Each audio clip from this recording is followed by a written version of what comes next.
American dream is dead. But if I get elected president, I will bring it back. Bigger and better. And we just wait a little bit. Than ever before. And we will make America great again. Thank you. Thank you. Just let people come on into the room, everybody. We're going to let everyone come on in for a minute. You know how we do every show. Bring it.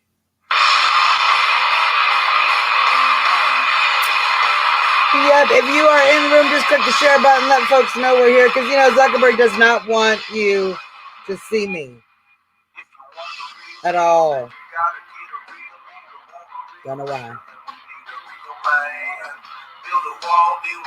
There's my Monkin. How you doing, Chris? Good to see you. We got a lot to talk about today, you guys. It has been a hell of a day. I wrote a letter to the president. This is how upset I am. We're going to talk. Got Isaac in here. He's got some good information to share. We'll talk about it. Word from the trenches. We'll get to it. Word from the trenches. How's it going, Kevin? How's it going, Loretta? To our music critic in the audience, just check back in about 3 minutes. Yeah, well, Stable Genius was bothering us last night. Just trolling. Troll on. You're going to learn a few things. There's probably a few things you're going to be mad about, too. And you'll see. You know, that's why I never mind these little liberals coming in and listening into the show, because you might learn something. Hello, Loretta. Hello, Leslie. Kyle, Connie. Great to have all of y'all. Thank you for coming. Please hit that share button. Let everybody know we are live. We are live. Indeed, guys. Because things are going crazy. So, right now. I'm going to do something I'm told not to do. Uh-oh. I'm going to put some lotion. I'm touching my face, you guys. I'm touching my face. What? Oh, that actually feels really good. How are you going to put lotion on your face if you don't touch your face? I don't understand. It's out of control. Out of control. I mean, if people actually follow this advice to the T, we will have the great acne outbreak of 2020. It's true. You need to wash. You need to wash your face, okay? Exfoliate. You crazy goobers. Now, the trick is to wash your hands, then your face, from an infection control standpoint. Yeah. I didn't do that. I literally touched the keyboard. You know what? I've already wiped everything down, so I'm pretty clean. I'm also not a paranoid germaphobe.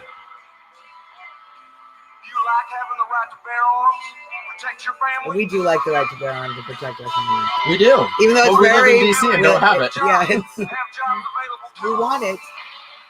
But that's okay. One thing at a time. We'll have to talk. All right, I got to tell you what Muriel Bowser did today. But we'll let people come on in. How's it going, Karen? How's it going? I know, Chris, it's fun to have company on the show, right? Mix it up. Have a little conversation going. And I think Isaac can actually... he's down there in the trenches of this elderly coronavirus panic. So, how's it going, Barbara? Hey, Barbara, how's it going? I didn't see you until then. My good friend Barbara Canahag, everybody. Patriot warrior. She's kicking butt. Posting, sharing, out at events, working hard all the time. I see all of her work for our great president. We have a lot of great patriots doing a lot of work. Jen, how's it going? Hi, Jen. Love all my Oregon women for Trump. For all of you Oregon women for Trump and Oregon men for Trump and Oregon indeterminate for Trump out there, I will let you know that I did live in Cornelius, Oregon for the first 6 years of my life. Well, there you go. All right, everybody, welcome to the show. You are watching the one and only Trump Talk US live in D.C. with Suzzanne Monk. I'm Suzzanne Monk.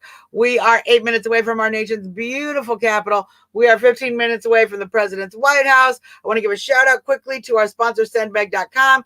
If you're in the New England, anywhere in the northeast part of America, and you have any deliveries, of any kind. She's delivering human breast milk today, actually. Really? So whatever you need delivered, sendmag.com. She's going to be able to help you out with that. I also want to give a shout out. Isaac, move your head. There you go, to the Trump Towel. My good friends at Diane Ventura at the Trump Towel, supporting Angel families, supporting Gold Star families, and of course, supporting our president. You can get yours at thetrumptowel.com. It is our White House, Kyle. It is 100% our White House. Okay, so this is what I wanted to talk about today, because we are all experiencing a huge crisis. And I'm not even talking about the virus, Isaac. Right. I'm talking about the panic. Yes. Around the virus. Now, we all know about the outbreak. We know, I think it's 41 deaths now in the United States or something, 26 or 28 in one nursing home. So I really think they should check out what's going on in that nursing home. Well, don't get me started on nursing homes. So now, Isaac works in this industry. You work around elderly people all the time. You transport elderly people from one place to the next. Yeah. So I work as an EMT. I ride around in an ambulance and I do what needs to be done. But as a result, I am constantly in nursing homes because they have a lot, they have a lot of medical problems in nursing homes. Right. I'm constantly in emergency departments. I'm constantly in urgent cares. I'm constantly in dialysis centers. All of these places where you have sick, immunocompromised people. Now, those are the people that we are told we need to be the most concerned about, that they are the most likely to contract the virus. And your company has been strictly involved and connected to the CDC and following those guidelines. All EMS agencies are. Mm-hmm. And I mean there's dozens across the country, but every EMS agency is on a national hotline. Right, they are all receiving information. Word comes straight from the top, because we do have, there is the National Registry of EMTs, which controls protocols, I want to say, for 38 states. So anyway, these are our orders related to coronavirus. Mm-hmm. Are you ready? Yeah, I'm very interested to hear what the CDC is telling medical facilities who are dealing specifically with the at-risk population. I want to emphasize, EMTs, those who are, moving patients specifically. I can't speak for the hospitals, but for my agency, we are being told, wash your hands before and after every patient contact. Wear a fresh pair of gloves with every patient. Every time you spill something on your gloves, replace them, wash your hands again. Always use a clean sheet for every patient you transport. Wipe down everything with bleach between patients. If you have a cough, put a mask on. If your patient has a cough, put a mask on them. If you have a fever, stay home. Now, I'm going to tell you something very, very special about this list of things that I've just stated. These are always in effect. It does not matter if we are in the middle of flu season. It does not matter if there is an outbreak.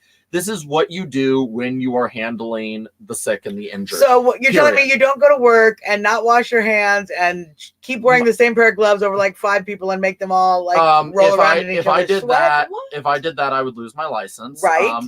I do, it's like there's 1,000 different certification levels for, everything from the people who clean the bedpans to brain surgeons have their own licenses. Everybody is licensed. I would lose mine if I did that. And at the end of the day, look, I do care, I care about my patients.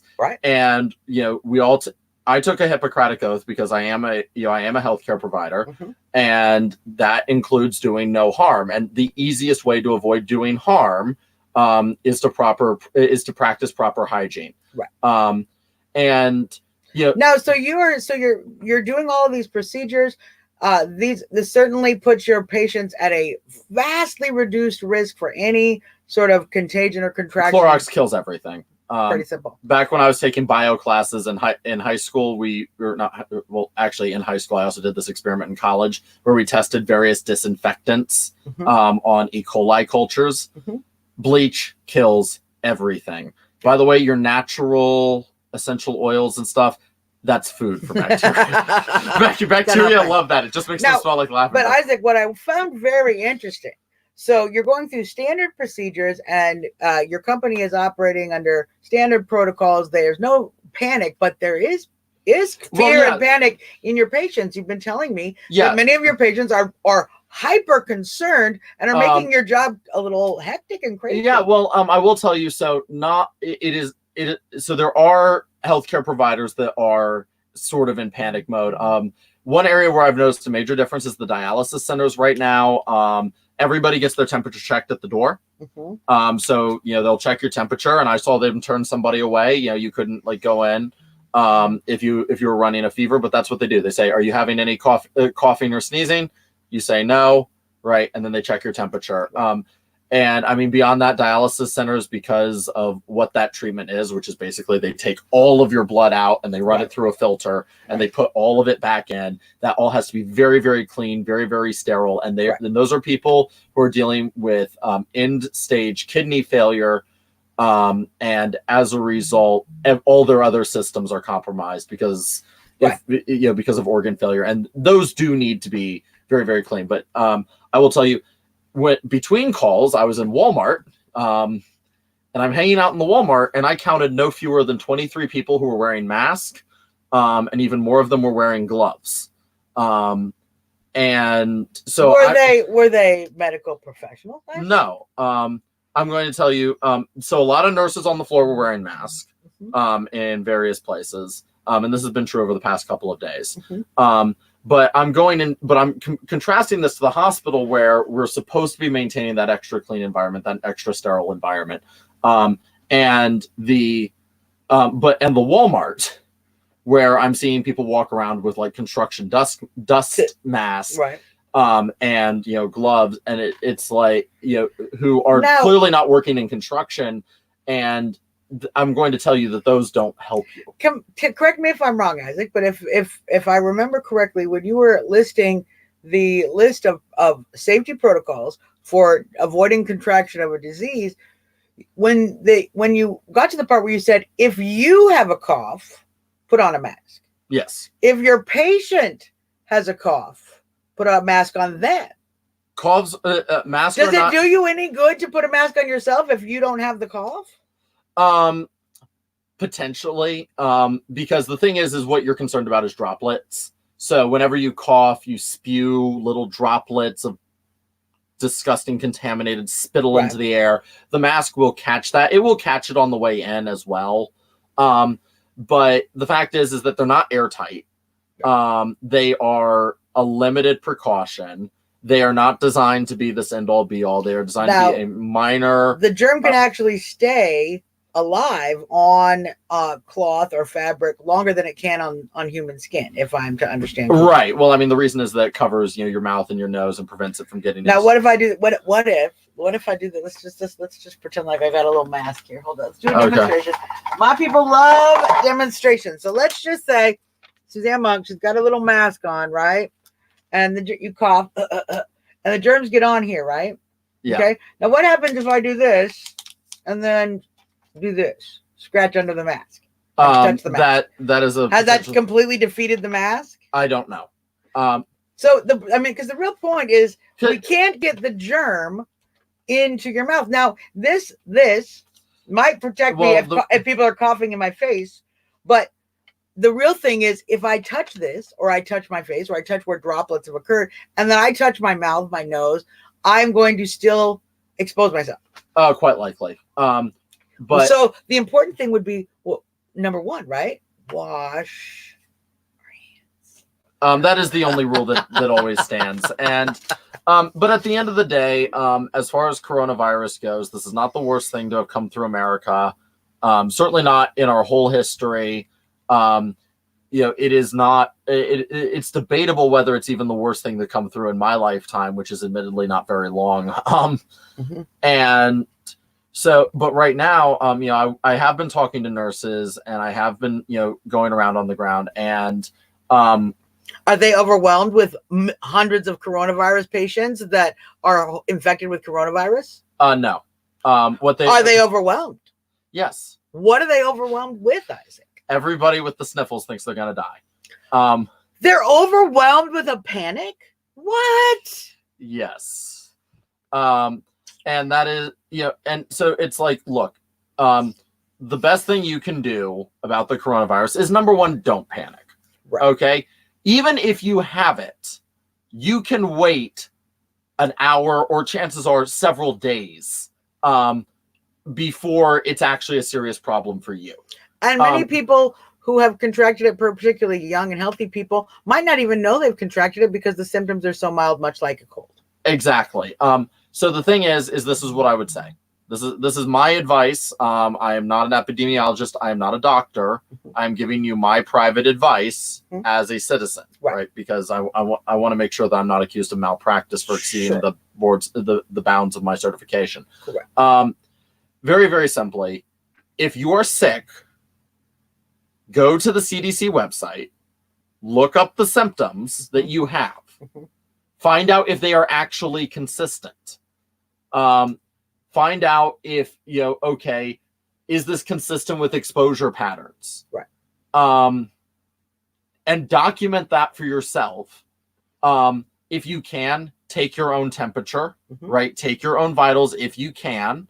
It is not hard to take your own heart rate. And so, and just kind of, and when you have that, instead most of just our phones actually can do that now. You can. Wow. I didn't even know. Right. But the thing is that, like, compare your symptoms, your exposure, your time frame, document. I am telling you, as somebody who has to take medical reports, the cleaner the information is, the better. And then I would say call your regular healthcare provider with that information and say, I got sick yesterday. This is my temperature. This is my heart rate. These are the rest of my symptoms. And this person in my house has just come back from Italy.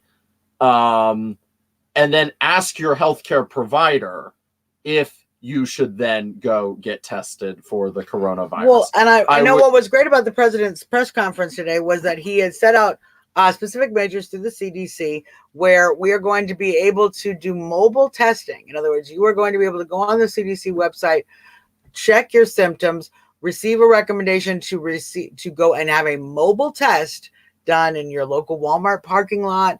It might be a Costco parking lot. We've talked to he had the CEOs of both companies there at the press conference discussing that. So you'll be able to go and get tested. What's great about this is all you crazy people who have a sniffle, who have decided you're dying of coronavirus, you will have a way to find out you're not dying of coronavirus. You're just a hypochondriac and you need to go home and get over your cold, drink some orange juice like you always do. It will prevent you. Also, it will help you to not have to take these panicked cases to the hospital. We have such a concern right now that we're going to be overwhelming hospitals. What I'm telling you and what Isaac has been telling me all week is that we are already overwhelming our hospitals, but not with coronavirus cases. We're overwhelming our hospitals with panic, with people who are fearful, who have misinformation about the virus, and who have been led to believe that they should run to the hospital and get checked out for everything because we are putting such fear in the hearts of Americans. Yeah, like, again, last I checked, we had less than 100 confirmed cases of coronavirus in the DC metropolitan area. And that includes Fairfax, Loudoun, Prince William, that includes Prince George. I mean, this is not like, the way Ebola has been described in the African nations, where you anything like that. Right, where whole villages were wiped out. This is not what we're dealing with. Now, I do not know to what extent this will develop, but as it is, we've increased our ability to do testing. We are increasing our treatment options. Yeah. Drastic measures have been taken to try to offset any economic impact of this. I will tell you. Well, and here's what I want to talk about a little bit, because while there are drastic measures, and I appreciate the president suggesting a payroll tax holiday. I appreciate some of the measures he discussed in his previous 2 press conferences, not just the one today with the national emergency declaration, but certainly the one yesterday regarding business impact. But we continue to see this cancel everything culture. Just today, Isaac, right here in our own hometown of Washington, D.C., Mayor Muriel Bowser, the ribbon cutter mayor, as I call her. Yes.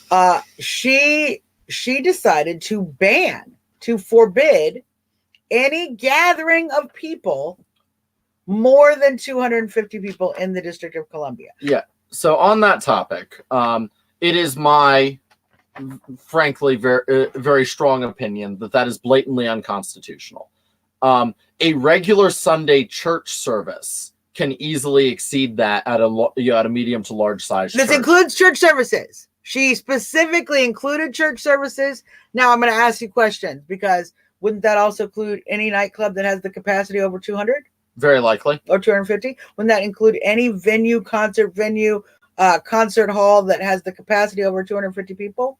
I've not read the ordinance in its full, but if it includes church services, I'd be shocked if nightclubs are exempt. I'd be shocked if concerts are exempt. If it is actually against 250 people in proximity, which frankly can happen by accident, right? I mean, that's that's the line outside of a Trump rally, or more.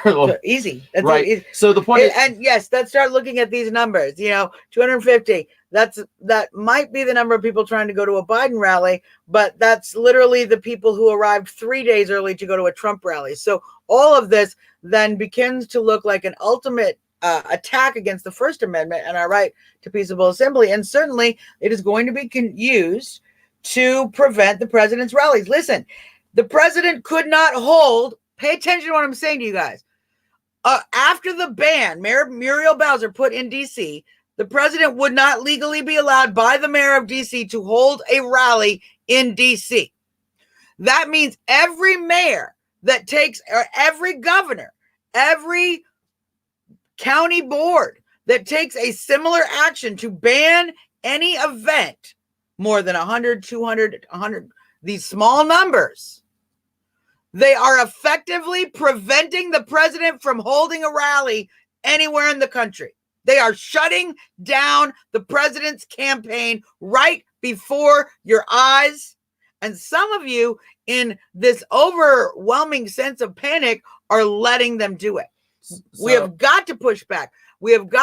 So I wrote a letter to the president today discussing these issues, discussing the effects of cancel culture, because there are millions of people right now out of work, people in the service industry, in the hospitality industry, in the security industry, janitors, food vendors, concert providers, stage hands, stage tech, stage companies, printing companies, costume designers, performers. We can go on this list nearly infinitely.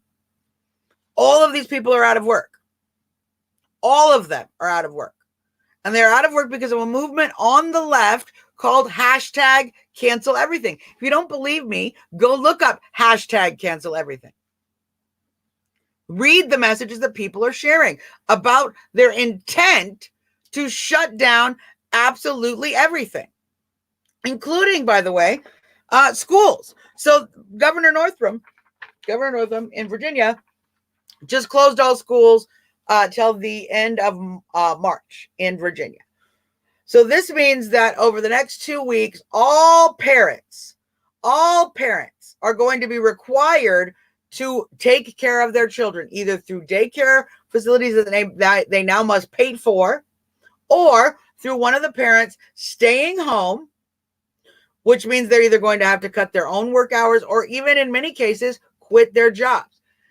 This 2-week period of time when parents are forced to take care of their children at home when they cannot send them to school is going to be economically devastating. Every time in this country we have had school closings, even on a local level, it is economically devastating to the parents that have to take care of these kids. I give you, for example, the Chicago school closings that happen every time the teachers strike out there. Parents are left scrambling. Employers are left without employees. Businesses are short-staffed because parents are stuck in this horrible economic situation, required by government to now care for their children in a very short notice. So it's very hard to gather for childcare or afford the budget to do so. Some of these economic consequences can be long-lasting, and they are across the board. Yes, Angie. Angie says our schools are closed till April 1st. Yes. There are so many schools. I can go on and on and on. Schools across the country, everywhere, being closed because of this virus panic. Now let's ask some serious questions. And these are some questions that I speak about to the president. And I asked him in my letter, I requested to the president that he use the Department of Education. I say, quote, please, Mr. President, direct the Department of Education to issue guidelines for limiting school closures to necessary closures only. Only schools that have had an active case in the schools need to be closed for disinfecting. Additional funds can be directed to schools that do require sanitizing to ensure a speedy, so important, speedy cleaning process and a quick return to classes. This will prevent a great deal of the economic hardship caused by politically motivated school closings. These school closings are politically motivated. You can tell that the politically motivated areas, blue areas like Northern Virginia, like the governor Northam, who has been an opponent of the president and of his supporters for quite some time. These are where we have started to see the school closings. We're starting to see panic across the country with the school closing that's going to spread to other conservative states. Larry Hogan declared a state of emergency before anybody. To be fair, Larry Hogan enacted the Electoral College, the National Popular Vote as well, way earlier than everybody. Larry Hogan's not a very good governor, is all I'm saying. I'm really glad I don't live in Maryland anymore because that man really annoys me. But this is what we're seeing. We're seeing a crisis that is going to cost parents a huge amount of money for absolutely no reason. These schools do not need to be closed. If we are following these basic guidelines that President Trump has enumerated in his press conferences with the CDC, wash your hands, stay home if you're sick, take extra care with your elderly, clean your surfaces, wipe down your surfaces, cover your cough, basic things. If we are doing those things, we should not be requiring all of these places to cancel. Let's talk about some additional cancellations. So not only are we talking about school cancellations across the country at a grade school level, we are talking about college campuses who have literally kicked students off of campus.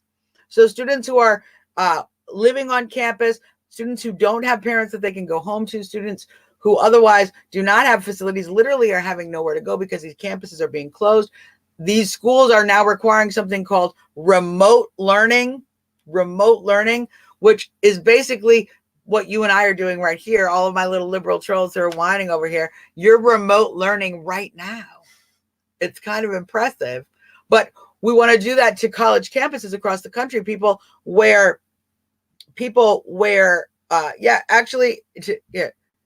Kyle, yes, people have been kicked out. You need to look up Georgetown University. 30 students were actually kicked out of the dorm at 1 a.m. because they attended APAC.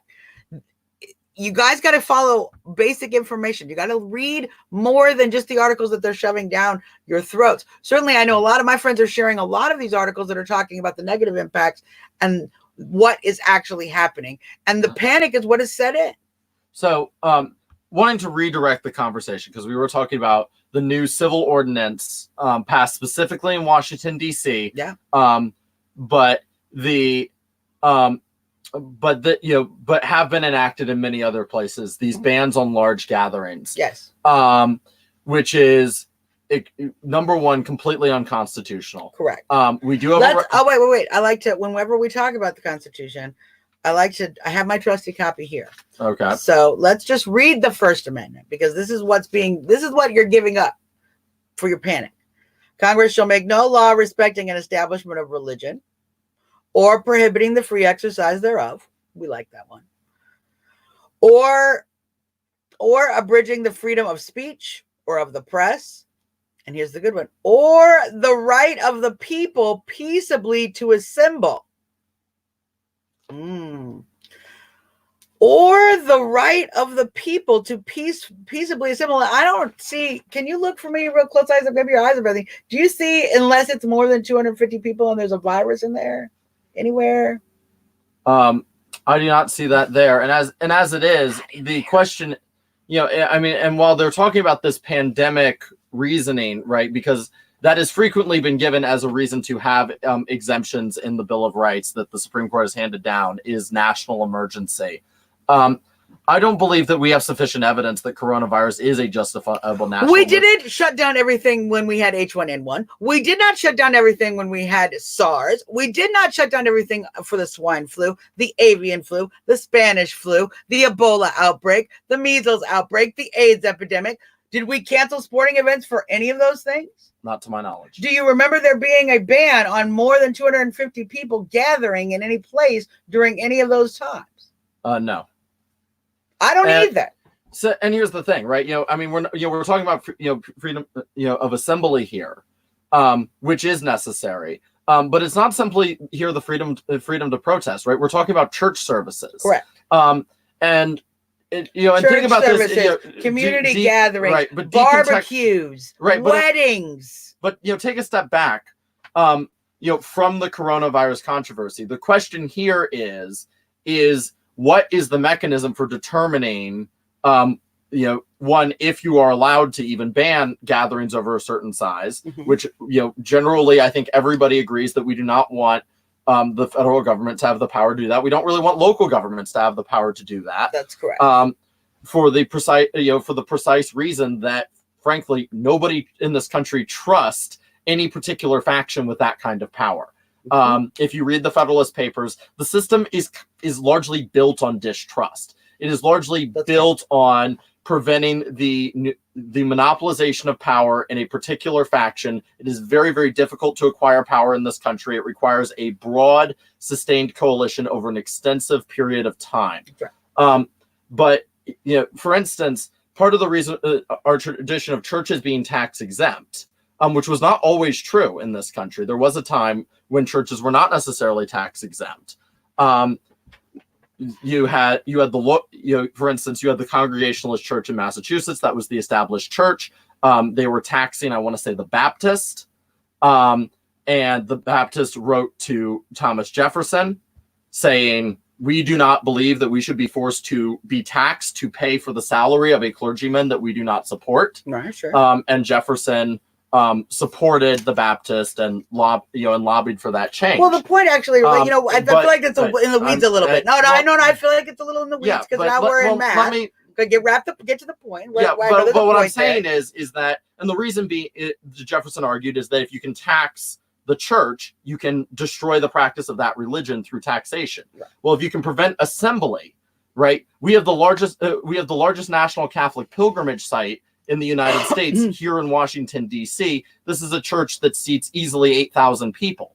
If they can declare that we can shut down any gathering over a certain size, right, then they can shut down that as a pilgrimage site. That's right. And now let's be clear. They didn't do any of these things for H1N1. They didn't do any of these things for swine flu. In fact, under President Obama, we had over 1,000 children actually die from the H1N1 virus before we even began the process of engaging in tests and all these other things. Now, we always have folks who want to play the game of, well, now we're doing it differently. Now, because we learned from those experiences, now we're going to shut everything down and we're going to somehow do this differently. And they have started with this plan called flattening the curve. The flattening the curve people are suggesting that what they are trying to do by getting everybody to stay home, blocking all these events, isolating everybody, that we're going to prevent what they're calling a peak period of hospital exposure. Okay, the hospitals are overwhelmed. They want to take that peak, and by spreading it out over time, they want to flatten the curve. So then they draw this arbitrary line that's right at the top of the flattened curve that says our hospital capacity. So what they're trying to tell you with this false graphic is that, one, our hospitals are not prepared to deal with the coming epidemic, which I disagree with. I feel that our hospitals are actually very well prepared, considering the numbers that we're seeing and the low number of infection rates. Our hospitals are more than prepared to deal with this issue. To suggest that they aren't is already misinformation. But the worst part of it isn't by doing that, they actually extend the life of the virus. They actually plan to extend the life of the virus by several weeks in order to have this flattening of the curve mentality. Now, the sad reality of the situation, and one of the reasons I wanted to bring Isaac on for at least a good chunk of the show here, to talk about this, is though they are telling us that these methods, these flattening the curve methods, are going to prevent our hospitals from being overwhelmed, our hospitals are being overwhelmed anyway, not by the virus, but by the panic associated by the virus. So we have, by canceling everything and making everybody afraid, you have not actually flattened the curve. The curve is still here. The hospitals are still being overwhelmed. We are still having too many people come into the emergency rooms to try to deal with this virus. And we are having that, whether they are the virus themselves, so limiting all this exposure, or worse now, whether it is merely panic related, costing all kinds of money, time, effort, man hours, and certainly undermining the ability of our medical professionals to care for those who might actually need treatment for not just coronavirus, but for anything, because they have to deal with all these, Yeah, well, I do folks. know that Virginia has taken the initiative and developed their own testing system because the CDC was not able to issue enough tests to the region in time to keep with demand. So that's another thing that's being overlooked in this conversation, is the fact that you do have states and localities that are enacting their own measures, that are enacting their own. And let me add, I think it's a good point that you brought up the test and the results of the test, because what we learned in today's press conference in the Rose Garden, we learned, and I think this is a very important thing to know.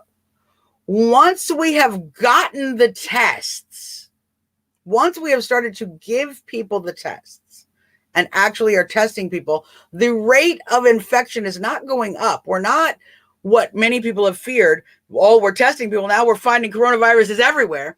Actually, the opposite is happening. Prior to having appropriate testing, we were having a 3 or 4% rate of infection nationally. And with the testing, now that we're actually testing cases, that's going down to 1 or 2%.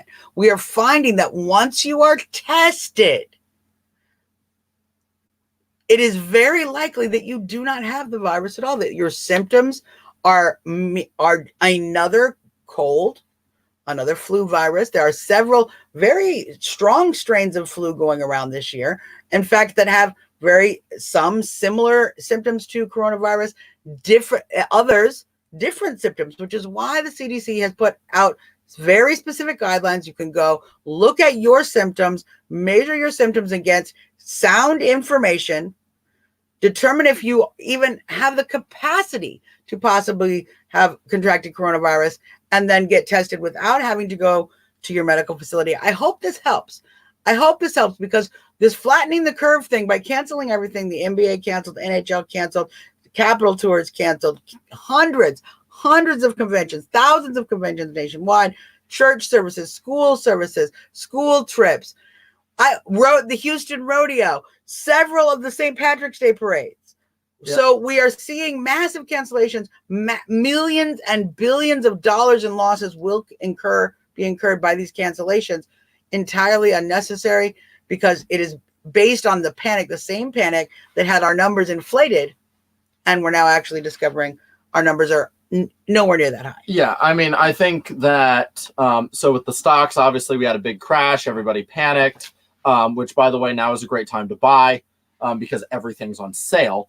But the other thing is that stocks are probably going to climb back up in a little bit, because I do believe that the panic that caused the sale led to the market being undervalued, and that's going to correct. So things are going to pop back up. There's certainly a buying opportunity. But I will say, we have seen disruption in the supply chains. I mean, if you just think about the folks, listen, I have truck driver friends who are explaining it to me. There are suppliers. Okay, here's how trucking works. I have my truck, I drive my truck, I go to the company, I load, let's say I'm bringing Charmin toilet paper. I load the boxes of toilet paper in the truck. They have the guys, they load them in the truck. We drive off. I drive to the Walmart or whatever distribution center that is receiving the delivery.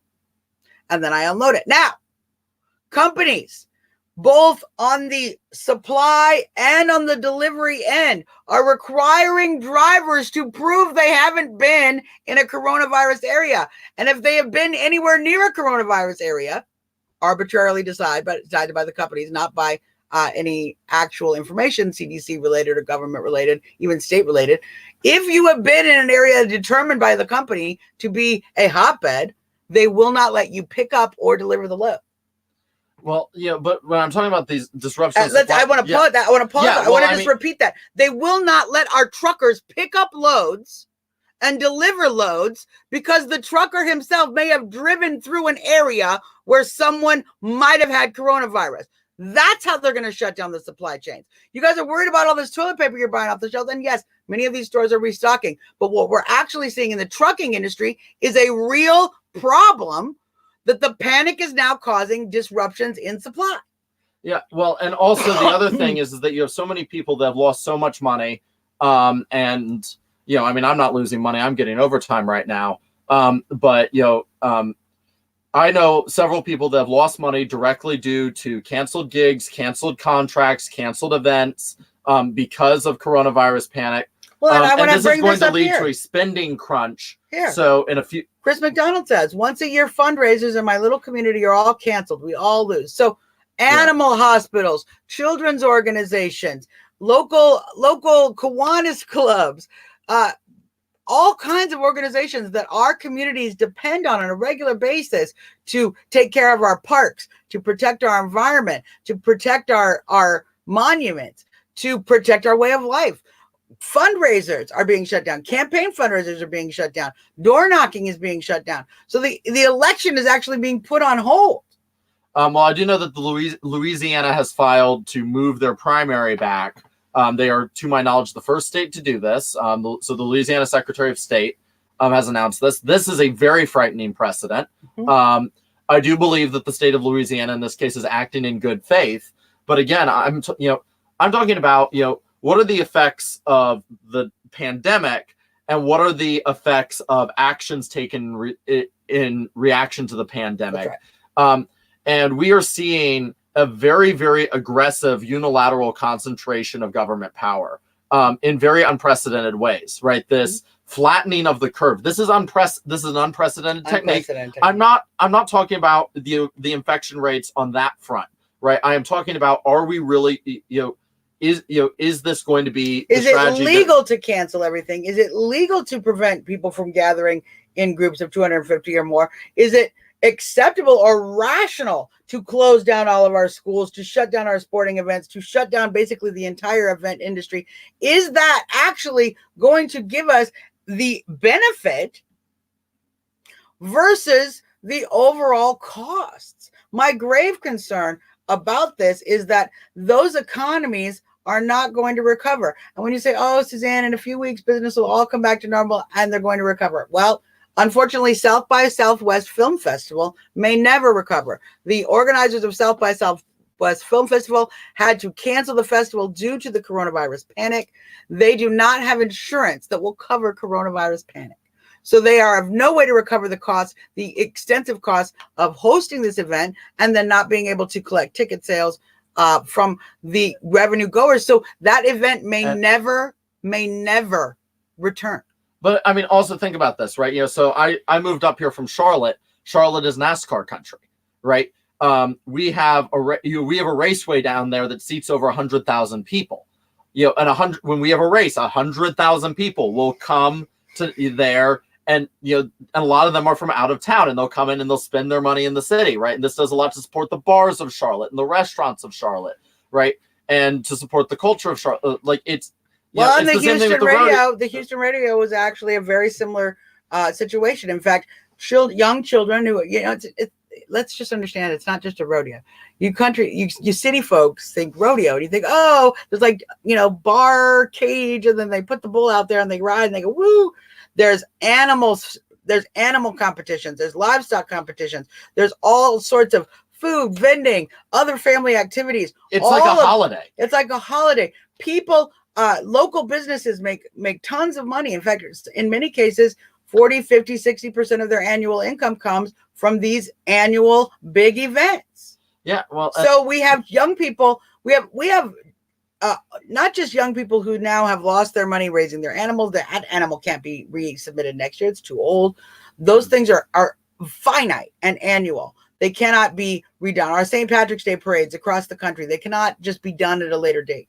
So we see things that cannot be replaced that will not then happen until again next year. So that economic hit is going to at least last for the year until those events are able to be restored.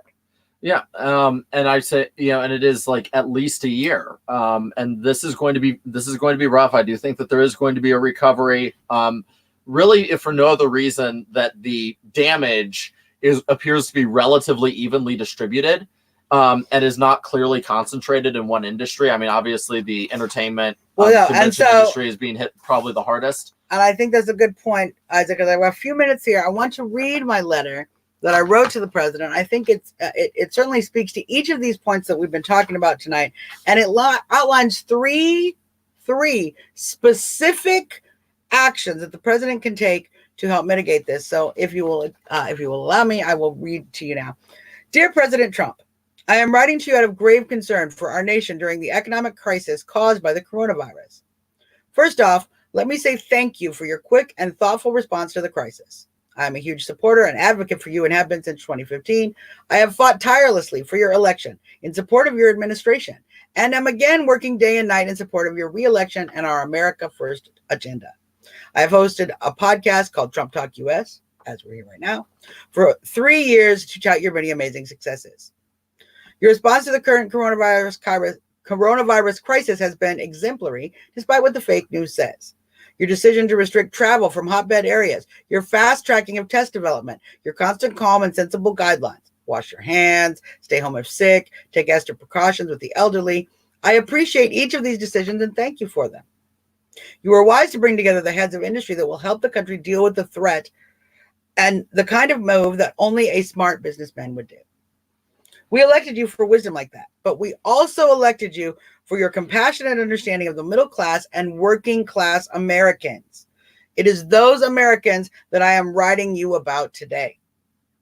The recent push by the left to hashtag cancel everything is causing a devastating effect on the working class citizens of this great nation. Thousands of events are being canceled nationwide. Conventions, church services, sports games, school trips, concerts, performances, weddings, family gatherings, reunions, campaign events, volunteer meetings, voter registration drives, fundraisers, and on and on. These things are being canceled at the loss of billions of dollars to our economy. Vendors, convention workers, stagehands, stage companies, janitors, security guards, cashiers, restaurant workers, maids, hospitality workers, bed and breakfast owners, guards, cashiers, hotel owners, staff, bus companies, event companies, Uber and Lyft drivers, cab drivers, printing companies, entertainers, and so many more people are seeing a major loss of business or are completely out of work as long as the cancel everything movement continues. Many of these people live paycheck to paycheck, and the loss of 2 months' wages will lead to many evictions, foreclosures, and long-term economic damage to the already fragile working class economy. For these people, all of the gains that they have seen under your presidency could easily be wiped out if the loss of work continues for another 4 to 8 weeks. Many of these workers started suffering shutdowns and cutbacks up to 4 weeks ago. So another 2 months of zero income would be devastating. Most of the workers in these industries are not wage workers, but are independent contractors, micro business owners too small for SBA loans, tip-based workers, etc., and as such do not benefit from a payroll tax holiday. There are few direct ways to help the independent contractor-based economy in this crisis through government intervention. Companies like Uber and Lyft have built an independent contractor workplace in our economy, but now those same independent contractor workers are in a real crisis of income during the coronavirus hashtag cancel everything panic. What those thousands and even millions of workers need is for everyone to stop canceling everything. With the upcoming school closings, millions of Americans will experience lost wages if they are forced to stay home from work to care for their children. Childcare, especially at such short notice, is often more than the family budget can bear. And many parents will be forced to make the decision to have one parent cut back hours or quit their job to be able to care for the kids now stuck at home due to school short closings or remote learning policies. The average working class American family cannot afford to take 2 to 4 weeks off to care for their children without suffering dire economic consequences. Previous school closings in our country have had devastating economic impact on middle and working class families and will again if these school closings continue to spread. Never in the history of our country have we reacted with such panic to a contagious outbreak. Not during SARS, H1N1, Ebola, measles, swine flu, Spanish flu, AIDS epidemic. During none of those outbreaks did we see the mass canceling of entertainment, business, and sporting events. People went about their normal lives. It is only now, when you are president, that suddenly this economic self-destruction must be undertaken to prevent the spread of a virus far less deadly than any of those mentioned above. Many of your supporters, including myself, think that hashtag cancel everything is a ploy to harm the robust economy you have built and to undermine your presidency. And we are afraid it might be working. So I write to ask you to do a few simple things to help restart the working class economy that is being acutely harmed by the hashtag cancel everything movement. Number 1, please, Mr. President, ask all Americans to continue life as normal. Of course, we need to take general safety precautions, as your CDC guidelines have so properly explained. Wash your hands, stay home if sick, cover coughs and sneezes, take extra precautions with the elderly, clean and disinfect your surfaces. This is all perfect advice. But if we take those precautions, events should be able to continue as normal. Schools should be able to remain open. We have never shut down the economy for an outbreak in the past, and to do so now seems based on partisan opposition to you and your economic successes, not sensible precaution. Please ask people to continue holding events. Ask people to keep going out, traveling, enjoying life. Go to the B&B, go to the concert, go to the sporting event, the movies, hold the convention. The show must go on. You must push back against this political plot to shut down events. Ultimately, it is designed by your enemies to try to stop your massive rallies. Only by pushing back against hashtag cancel everything can you save the event economy and the political rallies that have brought you so much success. Number 2, please direct the Department of Education to issue guidelines for limiting school closures to necessary closures only. Only schools that have had an active case in the schools need to be closed for disinfecting. Additional funds can be directed to schools that do require sanitizing to ensure a speedy cleaning process and a quick return to classes. This will prevent a great deal of economic hardship caused by politically motivated school closings. Number 3, and I think you guys are going to like this one. Please direct the IRS through executive order to extend the April 15th tax deadline to the standard 6-month extension date of October 15th for all Americans. I'm going to read that again because that's a big thing to ask for. And this is what I wrote the president to ask for today. Please direct the IRS through executive order to extend the April 15th tax deadline to the standard 6-month extension date of October 15th for all Americans. While wage workers will still be able to file at the regular time and receive their returns, independent contractors, self-employed workers, and micro business owners who often owe taxes will be greatly benefited from the extra months to allow their income levels to return to normal. This simple move could greatly mitigate the damage to the self-employed economy, essentially being a payroll tax holiday for the self-employed. I believe, President Trump, that if you take these few measures, you can truly help a very large portion of Americans who are struggling greatly during the hashtag cancel everything crisis. If we cannot stop these cancellations and loss of work, I fear grave economic consequences for millions of voting Americans who will become far more susceptible to the socialist mantra of the left when they are left economically devastated. I know you will do the right thing. I have always trusted in your plan, and I will continue to do so. But I would be remiss if I did not tell you that for the first time since you became president, I am fearful.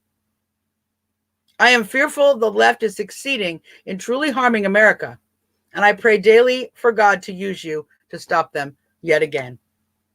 Thank you for your great service to our nation. I can never express how truly grateful I am. Sincerely, your humble advocate, supporter, voter, and fellow citizen of the greatest nation on earth, the United States of America, Suzzanne Monk. And that is my letter to the president. I'm asking for 3 things. I'm asking for him to put a public statement out and to push back using his bully pulpit to end the hashtag cancel everything movement. I am calling 2 for him to use his power as the executive to direct the Department of Education to limit school closings to necessary school closings only, and to provide extra resources for schools who need to be disinfected so that they can quickly get back to classes. And 3rd, I am calling for an across-the-board tax date extension to the 6th-month extension date of October 15th for all Americans. A move I think will greatly help individuals who are working as private contractors, individual contractors, or small business owners, much like our good friend Jeannie right here, who is self-employed, and so is her husband. So these are the things I have called out. That's what I'm going to be sending a letter to the president tomorrow. I will be emailing him today. I want to thank Isaac for coming on the show to give some real information from the trenches of what's happening. I have created a petition. It is on my page. It is a petition to tell the cancel everything crowd to stop canceling everything. Every way possible that we can push back on hashtag cancel everything and this ridiculous, evil plot to destroy our economy, destroy our president, and to undermine the elections in our country is vital. And I ask each of you to join me and sign that petition. And that's our show for today, folks. I appreciate each and every one of you for coming on the show. Love each and every one of you. All right. Thank you, everybody. Always a pleasure. And remember, wash your hands with soap and water for at least 20 seconds. We'll be back on Monday, you guys. Have a great weekend. Good night.